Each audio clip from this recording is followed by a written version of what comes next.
let's address something very important. Many parenting approaches rely on punishment or delayed rewards or try harder. But here's the problem. ADHD brains don't respond well to delayed consequences. For example, if you say, finish your homework now or no TV tonight.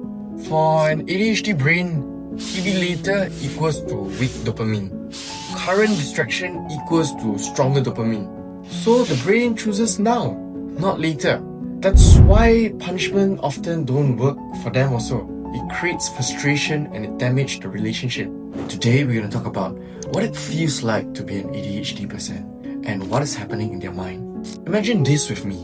You're sitting down, doing something very important, like studying for an exam or that you're writing for a report. And then suddenly the hum of the air conditioner sound becomes like the most fascinating acoustic symphony you've ever heard. You try to force your eyes back to your screen, but your mind feels like the television is stuck on fast forward while someone else is just mashing the remote. Now, for a long time, society has peddled this massive myth is that ADHD is just a hyperactive kid who has too much sugar, or worse, that it's just flat out laziness. Now, but scientific literature tells a completely different story. Telling someone with ADHD to just focus is like telling someone with poor eyesight to just look harder. To truly understand the friction here, we have to look behind the forehead at the prefrontal cortex. Now, you want to think of this area as the CEO of your brain.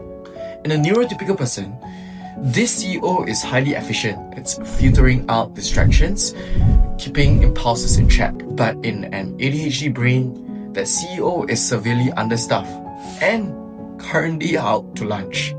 Now, this CEO runs on a very specific currency called the dopamine. It is the brain's ultimate reward and motivation molecule. A typical brain gets a steady drip of dopamine, now giving it just enough baseline motivation to tackle boring and high friction tasks. However, for ADHD brain, it is starved of this chemical fuel. Dopamine is part of the brain's reward system. It controls motivation. For example, do I want to do this? It controls reward. Does this feel good? And it controls focus. Can I stay on this? It controls action. Can I start? Now imagine this. Your child's brain doesn't give them enough dopamine for everyday tasks. That changes everything. The child starts the day with less motivation. For example, two kids are asked to do the same homework.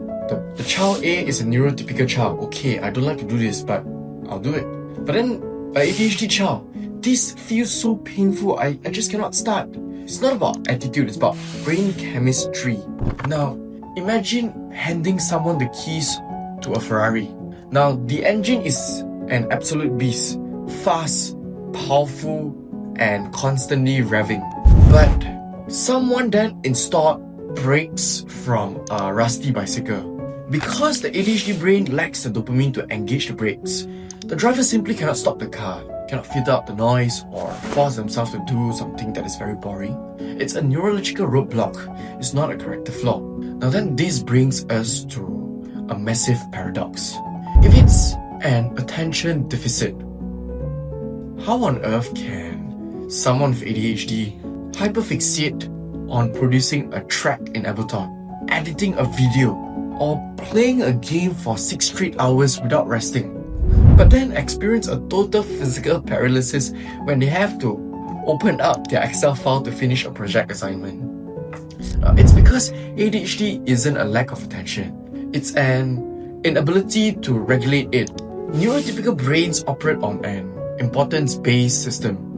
If a task has long-term consequences, the CEO gets it done. ADHD brains, on the other hand, are strictly interest-based. They don't care about the word important. They only wake up when it's urgent. They wake up when there is a challenge or pure interest. Highly stimulating tasks acts like dopamine slot machines.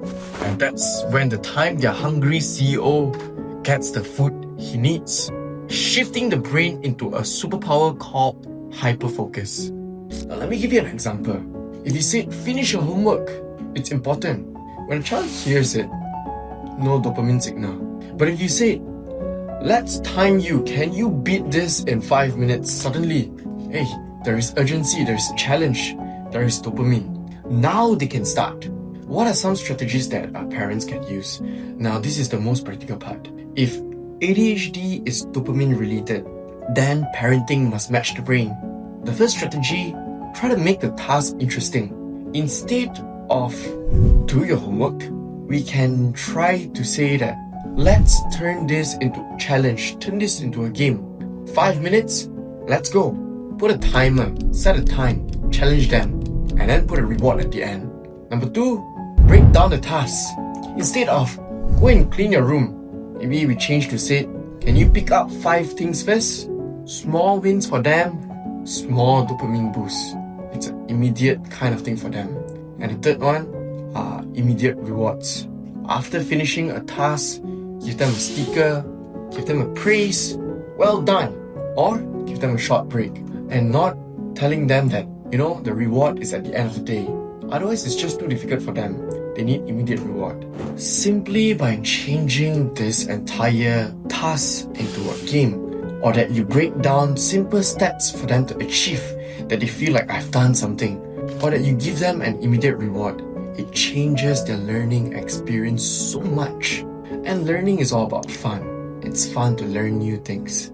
So instead of trying to finish a task, that the task must be finished in a certain way, why not let's try to encourage the fun of learning. If you found this video helpful, please share it with someone who might need to hear it.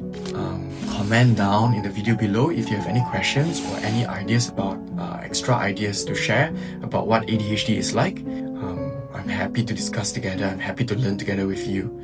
I'll see you in the next video.